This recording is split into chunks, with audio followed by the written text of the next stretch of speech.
This scene proves that guys from the 13th Air Force down in the South Pacific don't spend all their time slugging it out with Tojo's boys in the wide blue yonder. And it proves you can get the man out of America, but you can't get America out of the man. 10,000 miles from home, and these fellas still finagle the day off to get in a little fishing. Of course, it's different from home, where you used to row around Lake Winoga in a flat bottom at $1 an hour. This time, the boat's a salvage Jap fishing barge, powered with a GI truck motor. And it's a cinch this isn't Lake Winoga, a couple of miles out of town. After you've trolled a while, you put in at Goat Island, a place even the Japs didn't want, but which makes a swell spot for a picnic. One of the local inhabitants shows you some of the finer points of spear fishing. And though you're no expert, when the old gang hears about it, you'll be harpoon champion of the South Seas.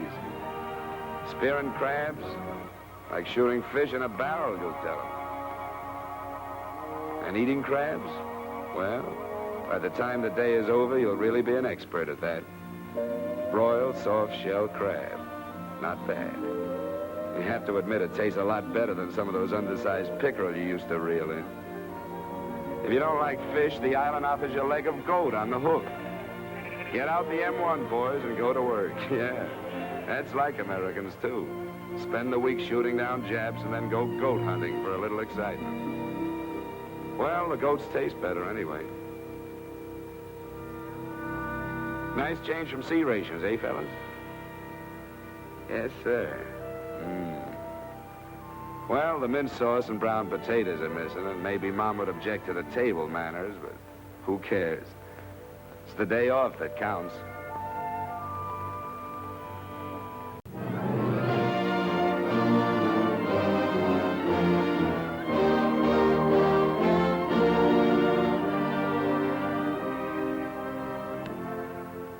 Hello, man. This V-mail letter is from a young fellow in the South Pacific. He comes from the Lower East Side in New York, and I've known his family for a good many years. You see, I'm an East Side boy myself, and no matter where you live, you never move away from the East Side in spirit. Bill asks if his hometown has changed much since the war, and I thought instead of writing him, I'd show him and the rest of the men from the East Side just what's happening in the old neighborhood. Maybe some of you men who do not come from there may be interested too. There's no place quite like the East Side of New York in the whole world. Practically every nationality that ever came to America is represented there. You hear a lot about democracy, but sometimes it is difficult to define. The East Side is made up of every nationality and religion, and is a good example of democracy at work. Whenever I visit the East Side, I always stop in at the Fulton Fish Market. I used to work there as a young man. Nowadays, they're busier than ever. Folks here at home, because of meat rationing, eat a lot more fish. And the market is shorthanded, since so many of their men are now in uniform. Wherever I went on the East Side, I saw service flags in almost every window. These folks, Italians, Greeks, Jews, Chinese, Russians, know what freedom means because many of them or their parents were denied it before they came to this country. They are pretty proud of those stars, each one standing for a man fighting for his country. And sometimes the star stands for a girl. As I was walking along, I saw this scene. Mr. Deutsch, once he lived in Germany, saying goodbye to his daughter. I asked him how he felt about her journey up, and he said, anything I've got, America can have, and he meant it.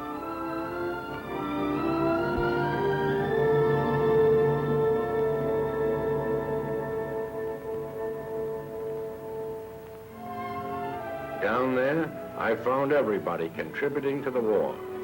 in whatever way they can, even the kids. After school, instead of filling the playgrounds, the children go around the neighborhood collecting scrap, which will be turned into bullets and guns.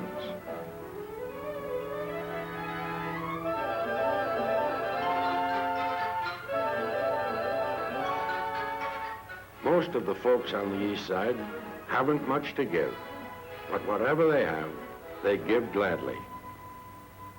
At Seward Park High School, over on Essex Street, the boys near draft age are spending extra time concentrating on some skill, such as radio, which the Army and Navy needs. Seniors practice on an obstacle course, preparing for the day when they'll put on olive drab or navy blue. There's no part of life in this small town in Manhattan which hasn't been touched by the war. Every day on Grand Street, you can see the girls pricing wedding dresses, dreaming of the time when you fellas will be coming home to them. At settlement houses like the Educational Alliance, the older people give too. Here every day, mothers and grandmothers, and one grandfather make hospital gowns and kits.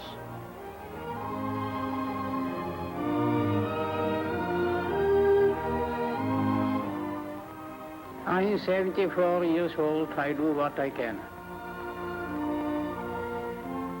I have 3 sons overseas. One is in Africa, and one in Europe, and one in West-South Pacific. And I'm a very proud mother of her. Down on Monroe Street, I visited a Red Cross unit where mothers roll bandages for their sons overseas.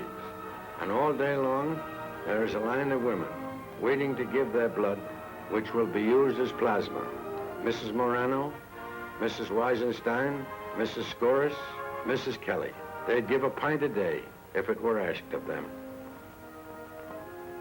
In every house of worship on the east side, prayers are said daily by these Protestants, Jews, and Catholics for their sons and husbands who are fighting to preserve the freedom, peace, opportunity, and happiness they found in America. Ave Maria, grazie plena, Domini, benedicta tu mulieres, Ave Maria, grazie plena, Domini, benedicta tu mulieres, Ave Maria,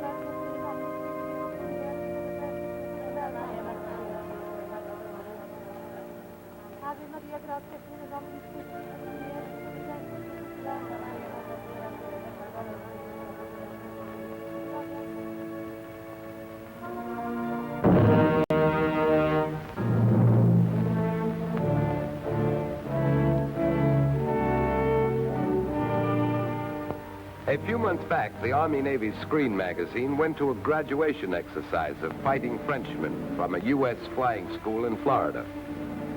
In those days, as they were waiting a little proudly for their wings, Russia had just started to hammer Kiev, and we were just starting to mop up Sicily and the Solomons.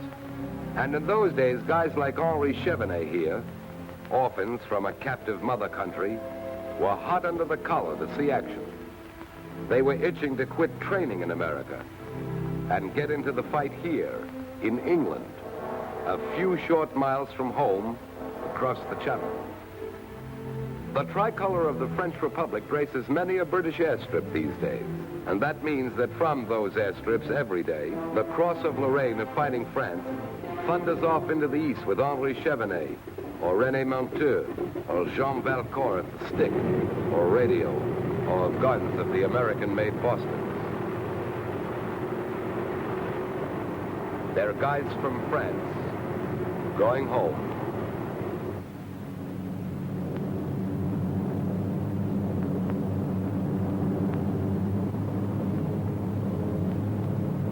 Into France, into home, past French fields sprinkled with blue cornflowers, past the green apple trees, things men remember as home.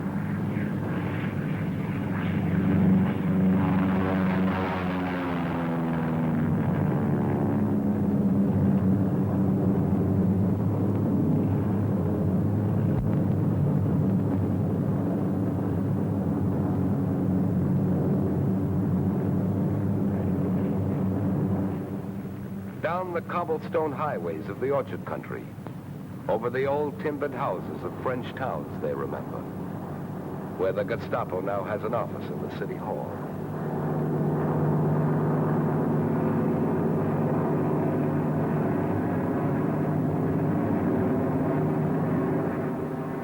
On to the target. French targets visited last week by Frenchmen, and the week before by Frenchmen.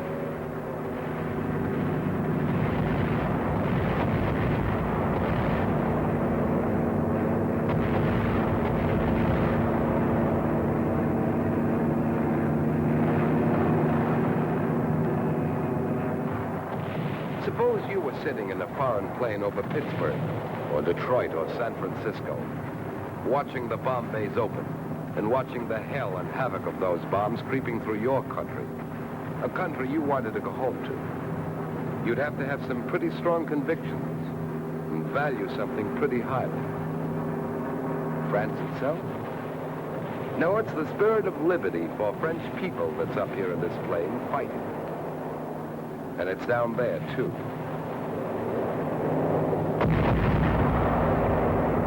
Don't kid yourself. It's down there strong, fighting underground, welcoming that. And that. 150 years of liberty, equality, fraternity were flying with that Allied plane. A few fighting Frenchmen died in it because they had a hankering to keep that spirit dominant in the world. So long, Frenchmen. Go on back to get some more of our gas and come back home again to fight. Maybe sooner than you think you can come home and stay.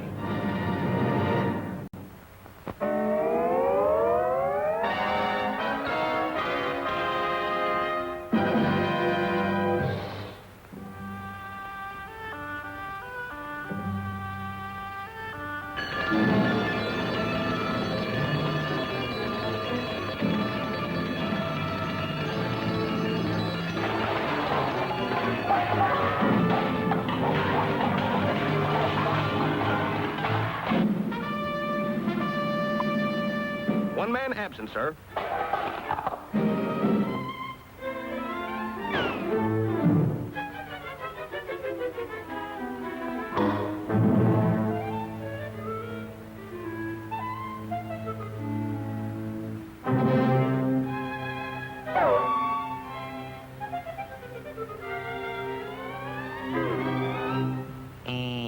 What's up, Doc?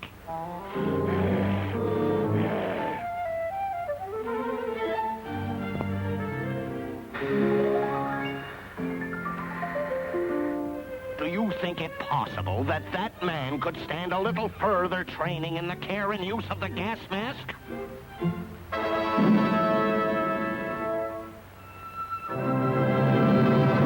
Remove and replace mask.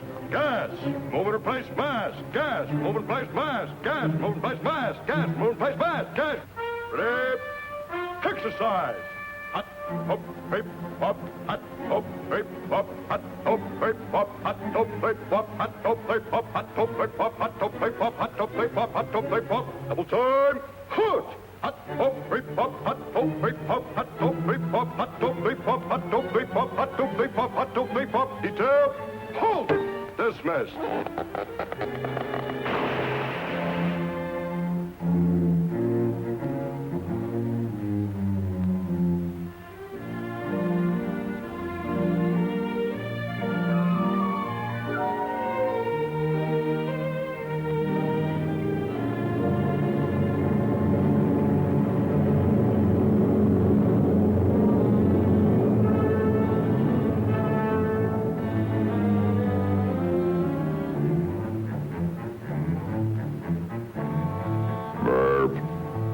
Pardon me. Gas on my stomach.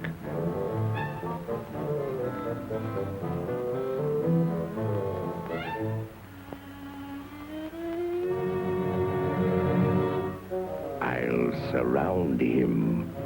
Now you go that way. And, you go that way. And you... Oh, that's me. I'll go this way.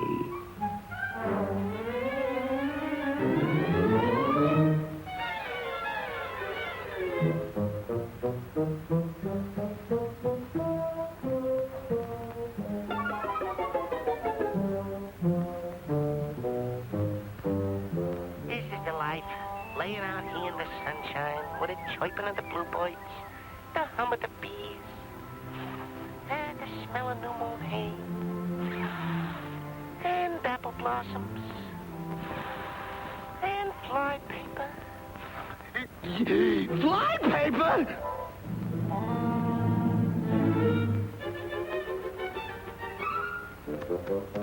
No mask.